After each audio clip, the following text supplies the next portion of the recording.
Muchísimas gracias por estar en Sin embargo al aire, gracias por estar aquí, por dejarnos sus likes, gracias también por compartir las ligas e invitar a otros a suscribirse al canal de Sin embargo al aire. Gracias también a todos los que siguen Café y Noticias, a los que siguen los periodistas y todos los espacios informativos de Sin embargo. Y pues ya saben, me regañan si les cuento más datos, pero vienen nuevas sorpresas. Afortunadamente estamos preparando nuevos productos para ustedes. Así que pues prepárense, les tenemos una sorpresa un poquito más adelante. Por lo pronto, esta es mi columna de este 18 de julio y se llama Odio. Y dice así. Ken Salazar no deja de sorprenderme. Imagínense. María Amparo Casar y Lorenzo Córdoba, vestidos con sus mejores trajes de víctimas, quejándose de la dictadura en su casa, la casa del embajador de Estados Unidos en México. Y él viéndolos, amable e incrédulo, clavándoles la vista. No pudo saber, no puedo saber qué pensaba, aunque sí lo puedo deducir por sus respuestas. Disfrazarse de periodista ha sido muy redituable para la exfuncionaria panista y ahora presidenta de Mexicanos contra la Corrupción. Tiene varios ingresos en un país donde periodistas de verdad no tenían ni seguridad social cuando fueron asesinados. El otro, Córdoba, lo mismo. Ha llevado una holgada vida de millonario, sin exagerar, con su disfraz de faro de la democracia. El Instituto Federal Electoral y el Instituto Nacional Electoral, donde lleva años enquistado, le han garantizado salarios y prestaciones que pocos mexicanos, incluso en la élite, tienen.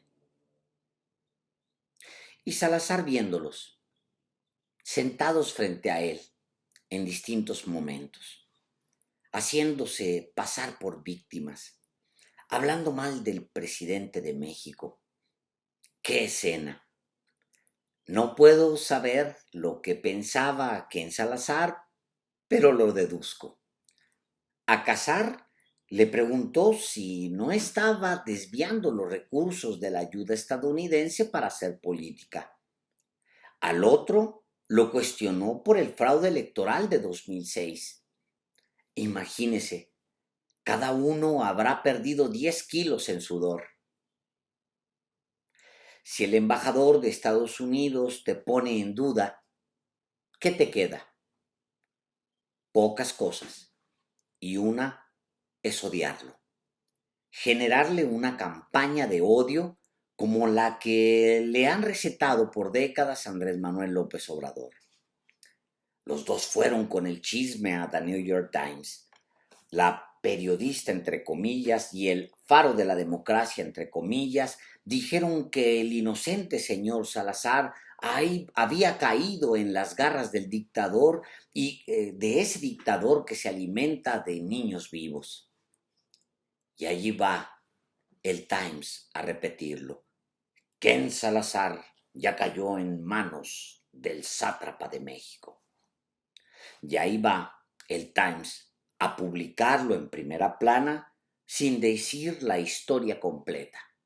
Que Claudio X González sí organizó un bloque opositor político mientras recibía dinero de Estados Unidos y que millones de mexicanos sí creen que hubo fraude electoral en 2006 y que las preguntas que Salazar les hizo sí tenían fundamento.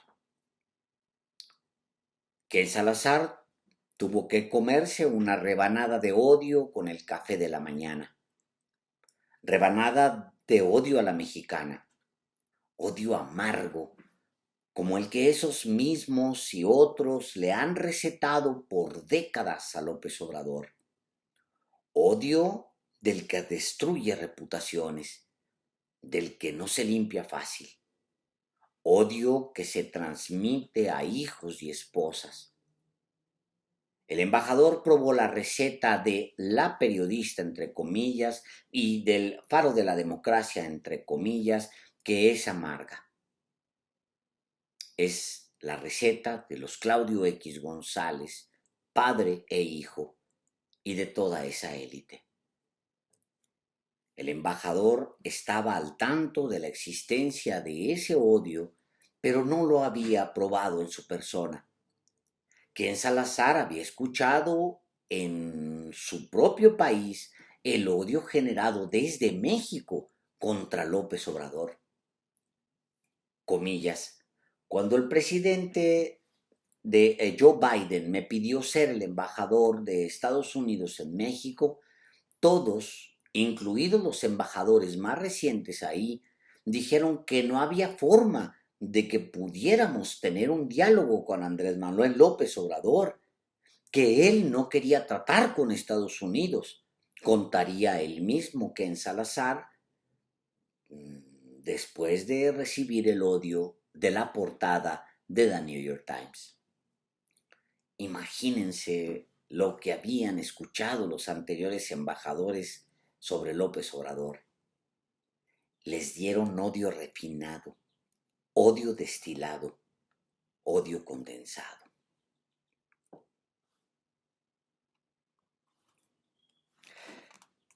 Aprender a hacer oposición no es comerse unas enchiladas de mole.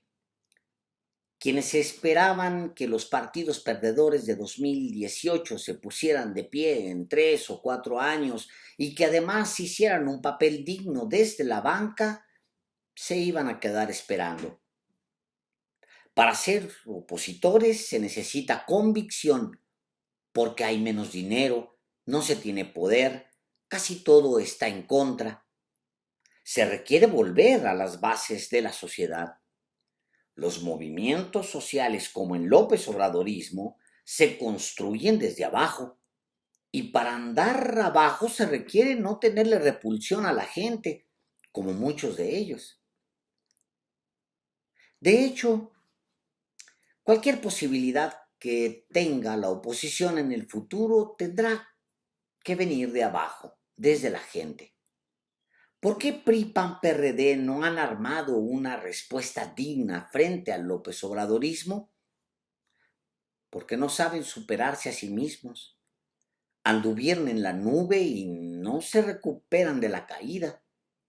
Les vino mal la derrota. Y si a eso se agrega que hay mucho rencor, hay mucho clasismo y también mucho racismo, y si se agrega todo ese odio destilado, entonces el cóctel es mortífero. El odio es mortífero. El odio no acepta estrategias. El odio nubla la verdad. Vean a Javier Lozano Alarcón. No es el único, pero en él hay un buen resumen. Es un cóctel de odio, clasismo, racismo y frustración. La oposición en México gastó 100 años tratando de gobernar una nación y le ganó la mezquindad, combustible de la corrupción. 100 años con un país petrolero en sus manos y no supo qué hacer con él, aparte de robarlo, de sacarle dinero. Y muchos en la oposición piensan que el odio profundo puede ayudarles a reunir el poder suficiente para levantarse.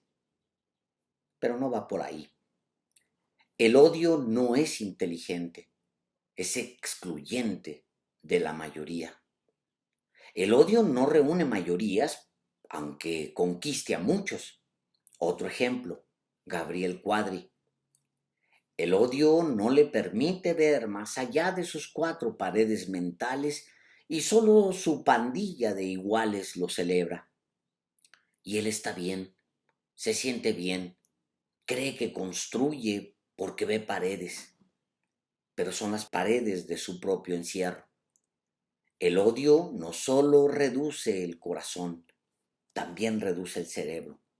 Y Cuadri concentra ese gran dilema de la oposición mexicana. o seguir odiando al otro, seguir vomitando sobre las mayorías y por lo tanto seguir reduciéndose, o doblar las manos y aceptar que necesita del otro que tanto aborrece para construir algo más grande, algo que se salga de las cuatro paredes. El odio de la oposición mexicana es tan obvio que rompe el aire y, como el boomerang, se regresa. Nunca lo va a aceptar porque a la vez ese odio es un reconocimiento de que los otros son más grandes. Y como no pueden derribar a los otros con ideas, entonces les gana su debilidad y odian. Recurren al insulto. Tartufo, le dice todos los días Diego Fernández de Ceballos a Andrés Manuel López Obrador para tratar de disminuirlo porque sabe, sin aceptarlo, que es mayor que él. El jefe se sentaba con el poder, con Carlos Salinas de Gortari o con Carlos Romero de Champs, poder es poder, mientras el otro caminaba la selva tabasqueña casi descalzo, con desarrapados como aliados. Uno se hizo rico y el otro construyó un movimiento. Entonces la respuesta de Fernández es gritarle «Tartufo», citando una obra de Molière estrenada en París en 1669. ¿Qué hay más elitista que eso? Pero pocos en la oposición usan el término tartufo porque no conocen la ofensa. Es demasiado culta. Es más fácil estirar la mano en busca de caca.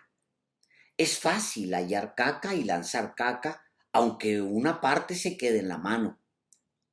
Solo Vicente Fox escribe tartufo en un tuit apenas razonado, aunque no sabe qué es y ya ni siquiera importa.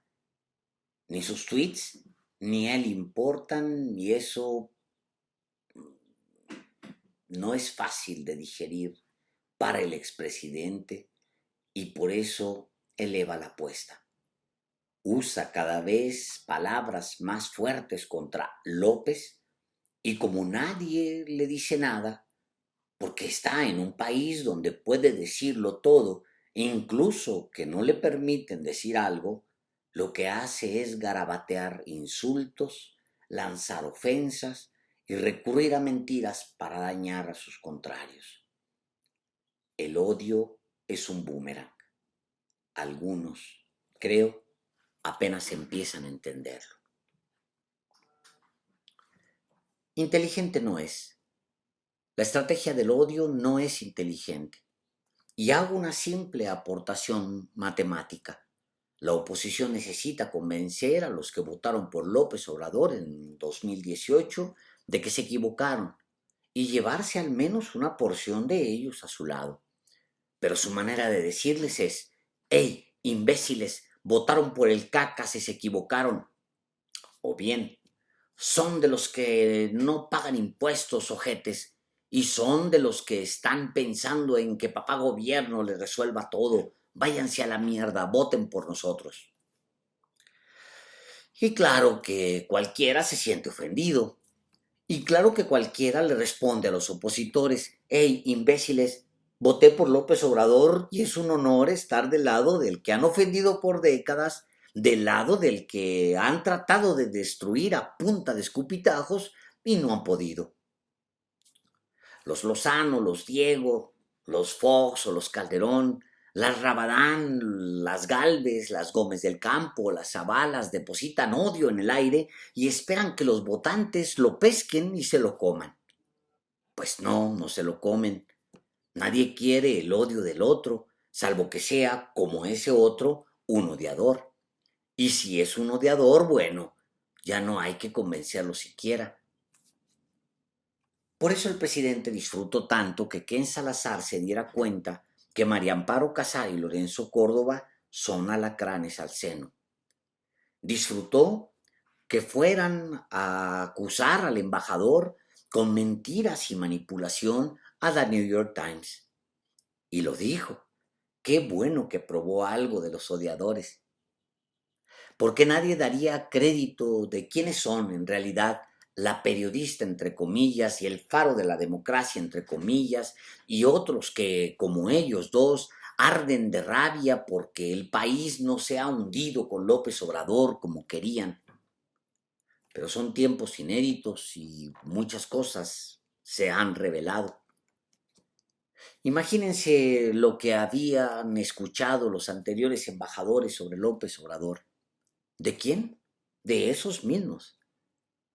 Les habían dibujado un Belcebú, un Satanás tan antiguo como el universo y tan peligroso como un agujero negro.